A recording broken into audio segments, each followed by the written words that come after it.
नमस्कार, AGCN news पर आपका स्वागत है। मैं हूं मनीषा राणा। प्रस्तुत है आज का मुख्य समाचार। गृह मंत्री शाह का केजरीवाल पर हमला, महाकुंभ में डुबकी लगाएं, पाप कट जाएंगे। केंद्रीय गृह मंत्री अमित शाह ने शनिवार को दिल्ली में भाजपा के संकल्प पत्र का तीसरा भाग जारी किया। इस अवसर पर उन्होंने दिल्ली के मुख्यमंत्री अरविंद केजरीवाल पर तीखा हमला किया। शाह ने कहा, मैंने अपने जीवन में केजरीवाल जैसा झूठा व्यक्ति नहीं देखा। कुंभ चल रहा है, केजरीवाल वहां डुबकी लगाकर अपने पाप कटवा सकते हैं। शाह ने आरोप लगाया कि केजरीवाल सरकार ने शराब घोटाले से लेकर मंदिरों और गुरुद्वारों के पास शराब की दुकानें खोलने तक हर जगह भ्रष्टाचार किया है। उन्होंने दावा किया कि केजरीवाल ने हजारों करोड़ के घोटाले किए और अपने वादे पूरे नहीं किए। भाजपा के संकल्प पत्र पर बोलते हुए शाह ने कहा, हमारा घोषणा पत्र झूठे वादों का पुलिंदा नहीं बल्कि काम की सूची है। 2014 से पीएम नरेंद्र मोदी ने परफॉर्मेंस की राजनीति स्थापित की है। हमने 1.08 लाख लोगों से सुझाव लेकर यह घोषणा पत्र तैयार किया है। शाह ने केजरीवाल के वादों को लेकर कहा कि उन्होंने यमुना को लंदन की टेम्स नदी की तरह साफ करने का वादा किया था, लेकिन अब तक कुछ नहीं हुआ। उन्होंने कटाक्ष करते हुए कहा, दिल्ली वासी यमुना में आपकी विश्व प्रसिद्ध डुबकी का इंतजार कर रहे हैं। अगर यमुना में नहीं तो महाकुंभ में जाकर पाप धो लें। इससे पहले भाजपा के राष्ट्रीय अध्यक्ष जेपी नड्डा ने 7 जनवरी को संकल्प पत्र का पहला भाग जारी किया था और 21 जनवरी को दूसरा भाग पूर्व केंद्रीय मंत्री अनुराग ठाकुर ने पेश किया था। केजरीवाल ने भी भाजपा पर तंज कसते हुए कहा कि भाजपा संकल्प पत्र में आम आदमी पार्टी का विजन कॉपी न करे। वहीं शाह ने जोर देकर कहा कि भाजपा झूठे वादों में यकीन नहीं करती। मैं चाहता हूं, मोदी जी ने 1700 से अधिक अनधिकृत कॉलोनी को मालिकाना हक देने की घोषणा की है। अब उसमें किसी को निर्माण करने की परमिशन नहीं थी, खरीद या बेचने की परमिशन नहीं थी। अब ये लोगों को संपूर्ण मालिकाना हक देकर मिनिस्ट्री ऑफ हाउसिंग के नियमों से, दिल्ली के बायलॉज के हिसाब से कंस्ट्रक्शन की, पूरा तोड़कर नया बनाने की और बेचने की सभी का अधिकार हम उनको दे देंगे। मिनिस्ट्री ऑफ हाउसिंग एंड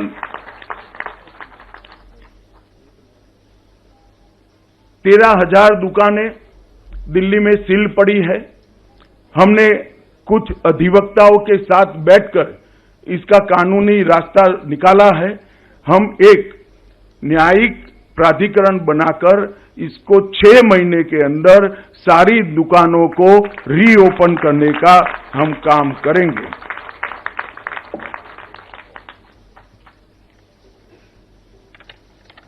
एक 1947 से विभाजन के समय से बसाई गई शरणार्थी कॉलोनियां जैसे राजेंद्र नगर, लाजपत नगर, किंग्सवे कैंप आदि में उनकी लीज बढ़ाई जाती है। लीज बढ़ाने के कारण ना वो बेटे को दे सकते हैं, ना बेटी को दे सकते हैं, ना उसको बेच सकते हैं, ना नया कंस्ट्रक्शन कर सकते। जर्जरित हालत में वो लोग जीव। हम ये सभी को, शरणार्थी जो आए हैं पाकिस्तान से, वो सभी को ये जो कॉलोनियों में जो जगह उनको दी गई है लीज पर, उसका मालिक बनाने का काम पहले ही कैबिनेट में हम कर देंगे। LNDO के स्वामित्व वाले मार्केट को भी फ्री होल्ड करने का काम भारतीय जनता पार्टी की सरकार करेगी और इसको नीचे तक परकोलेट कर समयबद्ध, चरणबद्ध उसका इम्प्लीमेंटेशन हम फिक्स करेंगे।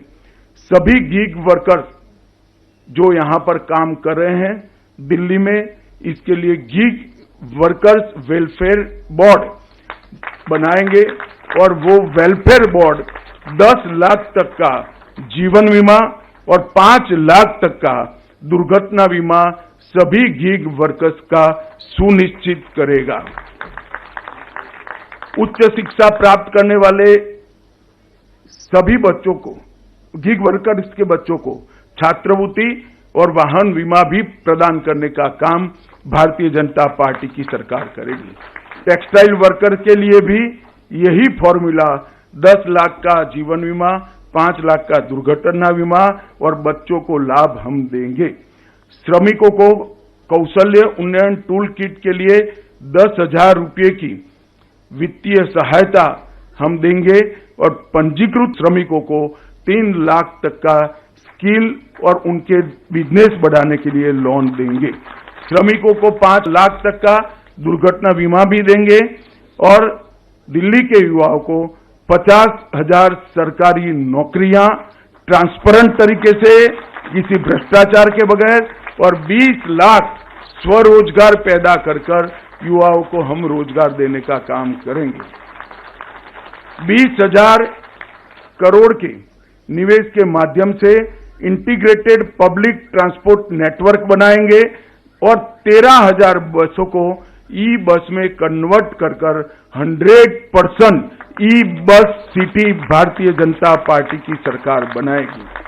टूरिज्म को बढ़ावा देने के लिए महाभारत कॉरिडोर उत्तर प्रदेश और हरियाणा सरकार के साथ मिलकर कराएंगे और साबरमती रिवर फ्रंट की तर्ज पर यमुना रिवर फ्रंट का विकास हम करेंगे।